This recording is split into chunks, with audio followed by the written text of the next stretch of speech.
Go back to the 1930s to a small, gritty mining town where life revolved around the rhythm of the earth.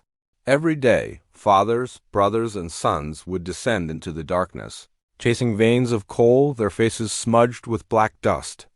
The air was always thick with the smell of earth and industry, but for the people who lived there, it was the smell of survival. In this town lived a young boy, maybe 16 or 17 years old. He wasn't a miner yet, but he knew the mine's pulse better than most. He'd grown up with its groans and sighs, the rumble of carts, and the shrill cry of the shift whistle. His days were spent near the mine entrance, running errands, dreaming of the day he'd be old enough to join the men below.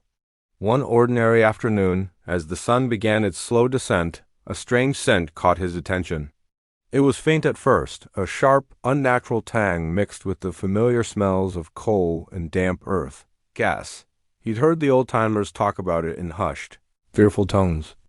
It was the silent killer, the ghost that haunted the deep tunnels. His heart hammered against his ribs. He sniffed the air again, his eyes wide. It was definitely getting stronger. Panic tried to claw at him, but instinct took over. He sprinted towards the small shack that housed the emergency steam whistle. His hands fumbled with the lever, his mind racing. Was he overreacting? What if it was nothing? The doubt lasted only a second. He knew what he had to do. With all his might, he pulled the cord. A piercing, continuous scream shattered the afternoon calm. It was a sound no one ignored.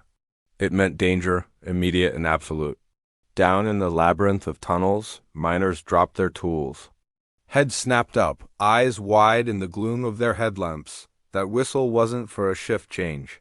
It was a cry for life. They didn't question it. They ran. Men poured out of the mine's dark mouth, their faces confused and alarmed, squinting in the daylight. They scrambled up the hillside, looking back, searching for the cause. Just as the last man cleared the entrance, the ground bucked violently. A deafening roar erupted from the mine, followed by a terrifying blast of fire and debris that shot hundreds of feet into the air. The very earth trembled.